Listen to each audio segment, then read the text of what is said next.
আল্লাহ তাআলা রসূলকে সৃষ্টি করেছেন এবং তাকে দিয়েছেন জ্ঞান ও প্রজ্ঞা।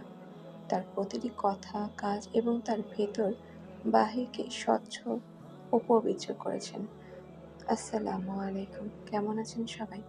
আমি আল্লাহ তাআলার অশেষ রহমতে এবং আপনাদের দোয়ায় ভালো আছি। আলহামদুলিল্লাহ, আলহামদুলিল্লাহ, আলহামদুলিল্লাহ। হাতের কাছে হঠাৎ করে একটি বই পেলাম। বইটি পুরোটি হচ্ছে নবীজি সাল্লাল্লাহু আলাইহি সাল্লামের জীবনের উপর, তার চরিত্রের উপর, তার তার আচার ব্যবহার, এমনকি তার জীবনে ছোটখাটো খুঁটিনাটি বিষয়ের উপর। আল্লাহ তাআলা আমাদের কাছে নবীজিকে প্রেরণ করেছে তার দিক নির্দেশনায় যেন আমরা একটি ঈমানী জীবন বেছে নিতে পারি। এই বইটি আপনাদের সাথে শেয়ার না করে পারলাম না। আমি চেষ্টা করেছি এই বইটি পুরোটা কমপ্লিট করতে। একটি একটি করে পর্ব আমি আপনাদের সাথে শেয়ার করব। আজকে এই পর্বে নবীজির কিছু চরিত্র এবং আল্লাহ তাআলা কেন নবীজি সাল্লাল্লাহু আলাইহি সাল্লামের জীবনকে, তার আদর্শকে আমাদের আদর্শ বানাতে বলেছে, কেন আমরা তার উম্মতি হলাম। আস্তে আস্তে করে এই বইটির মাধ্যমে আমরা নবীজি সম্পর্কে সবকিছুই জানি ইনশাল্লাহ। মুহাম্মদ সাল্লাল্লাহু আলাইহি সাল্লাম শেষ নবী। আল্লাহ তাআলা তাকে দিয়ে নবুয়তের সমাপ্তি করেছেন। কোরআনে ইরশাদ হয়েছে, তিনি আল্লাহর রাসূল এবং শেষ নবী। সূরা আহজাব আয়াত ৪০। আল্লাহ তাআলা তাকে সমগ্র মানবতার জন্য আদর্শ স্বরূপ সৃষ্টি করেছেন। আল্লাহ তাআলা বলেন, তোমাদের মাঝে যারা আল্লাহ ও আখিরাতকে আশা করে এবং আল্লাহকে অনেক বেশি স্মরণ করে, তাদের জন্য রাসূল পাক সাল্লাল্লাহু আলাইহি সাল্লামের জীবনে রয়েছে উত্তম আদর্শ। সূরা আহজাব আয়াত ২১। এই আয়াত থেকে একটা ব্যাপার স্পষ্ট হয়, রাসূল পাক সাল্লাল্লাহু আলাইহি সাল্লামের জীবন তার চারপাশের সকলের জন্য ছিল বইয়ের খোলা পাতার মতো।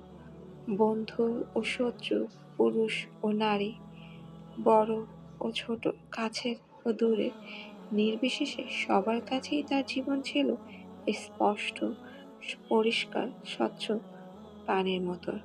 কোথাও কুয়াশার আচ্ছন্নতা নেই, বরং রোদ ঝলমল দিনের মতোই উজ্জ্বল, যা সবাই দেখতে পেত। সবাই তার জীবনে খুঁটিনাটি জানত। তার ব্যক্তিগত ও সাধারণ ব্যাপারগুলো নিয়েও প্রত্যেকে ওয়াকিবহাল ছিল। তার একান্ত ব্যক্তিগত ব্যাপার, যা বাইরের মানুষ পক্ষে জানা দুরূহ ছিল, সেগুলো উম্মুল মুমিনিনরা মানুষের কাছে, মানুষের স্বার্থে সবিস্তারে সবার কাছে পৌঁছে দিতেন। বিন্দু বিসর্গ কোনো কিছু বাদ পড়ত না। অথচ ব্যাপারগুলো ছিল নিতান্ত নিজস্ব, ছিল একান্তই ব্যক্তিগত। তাই আজ আমরা দীর্ঘতর সময় পরও তার অন্দরমহলের খবরগুলো জানি। তার খাওয়া দাওয়া, পান করার শিষ্টাচার, সফরের ধরন ও ঘরের রুটিন, জাগরণের অবস্থা, বিছানায় ঘুমানোর পদ্ধতি, এমনকি তার প্রাকৃতিক প্রয়োজন সারার কথাও আমাদের কাছে অভিহিত নয়। মানুষের জীবনে অনেক ছোটখাটো ব্যাপার থাকে, থাকে একান্ত কিছু বিষয় যা আমরা তেমন গুরুত্বের চোখে দেখি না, কিংবা তা নিয়ে খুব একটা ভাবিও না।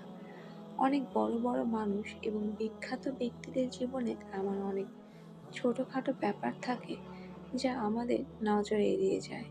সেসবের প্রতি ভ্রূক্ষেপও করি না। আমাদের খুব কাছের মানুষ, আপনজন, বাবা মা কিংবা শিক্ষকদের জীবনের ছোটখাটো ও সাধারণ বিষয়গুলো আমাদের চোখে পড়ে না।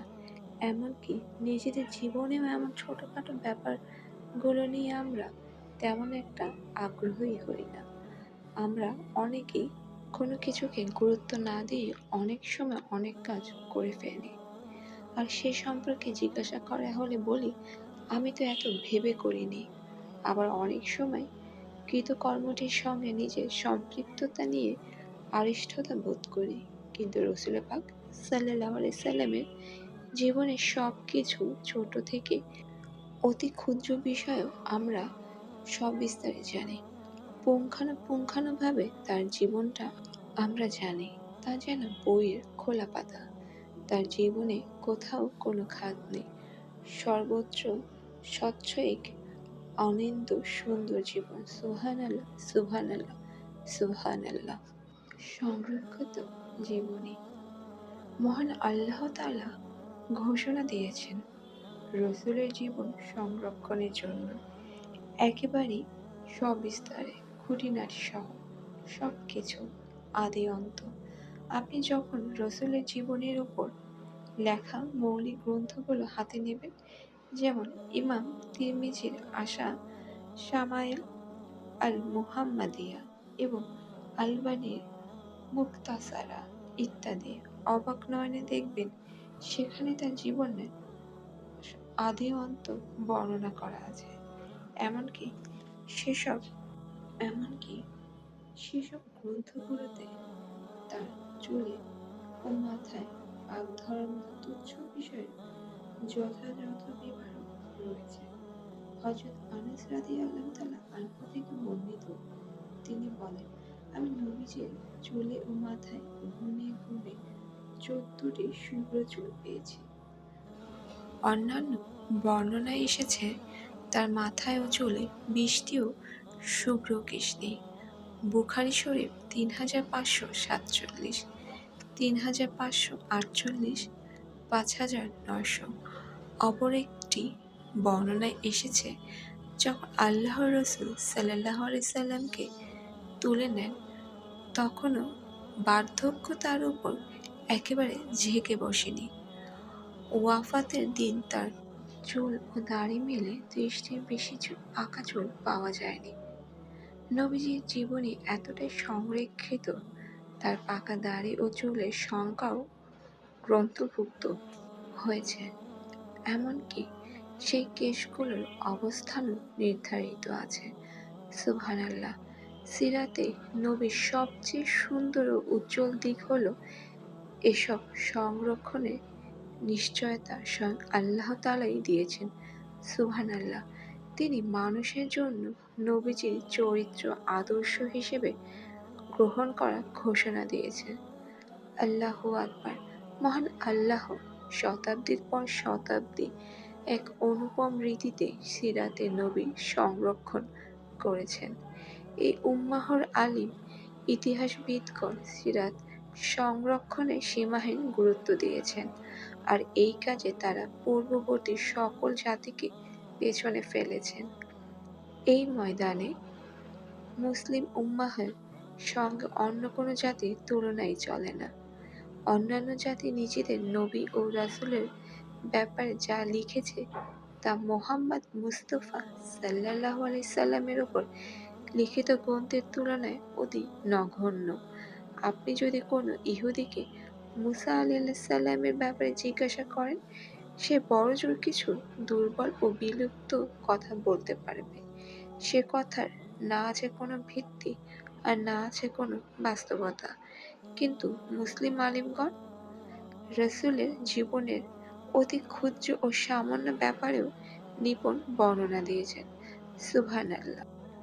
সেই বর্ণনাও অতি নিখুঁত ও নির্ভেজাল।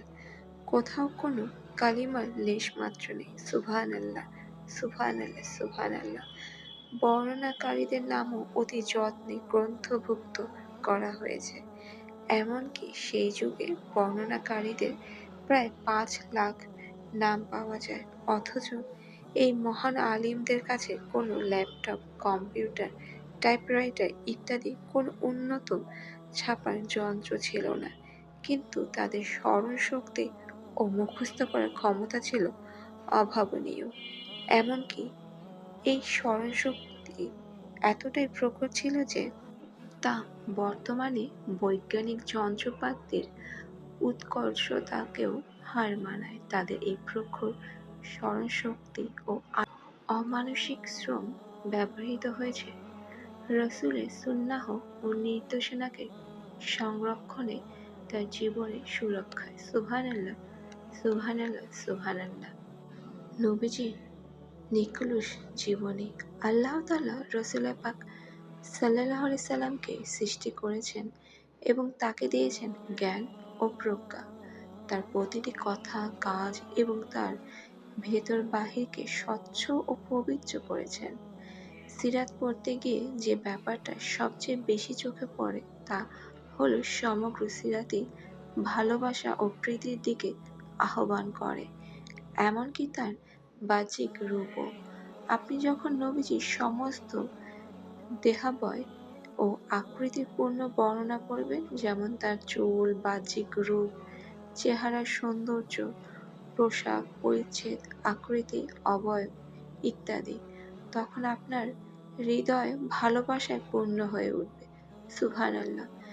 প্রাণ ভরে উঠবে ঈমানী শক্তিতে। রাসূল পাক সাল্লাল্লাহু আলাইহি সাল্লামের চরিত্র, আচার, ব্যবহার এবং মানুষের সঙ্গে লেনদেন ছিল আরো আরো আশ্চর্যের। তার সবকিছুই সম্প্রীতির সৃষ্টি করে, তার প্রতি ভালোবাসা বাড়িয়ে তোলে। আর তার প্রতি ভালোবাসা পোষণ করা ঈমানের আলামত। সুবহানাল্লাহ। মুহাম্মদ এর নামে সাক্ষ্য দেওয়ার দাবিই হলো তার প্রতি সত্য ও স্বচ্ছ ভালোবাসা পোষণ করা। সুবহানাল্লাহ, সুবহানাল্লাহ, সুবহানাল্লাহ। আসুন সবাই এই প্রথম পর্ব শেষ হওয়ার সাথে সাথে নবীজির স্মরণে ছোট্ট একটি দুরূদ পড়ি। বিসমিল্লাহির রহমানির রহিম।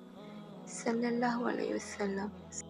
বইটির নাম হচ্ছে মা আল মুস্তাফা, সিরাতে রাসূলের সুরভিত পাঠ।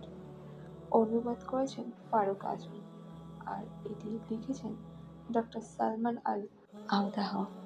আমি চেষ্টা করেছি লেখকের লেখনীর সাথে সাথে আমারও মনের ভাষা কিছুটা সংযুক্ত করতে। আশা করি আপনাদের ভালো লাগবে। আল্লাহ হাফেজ, সবাই ভালো থাকুন।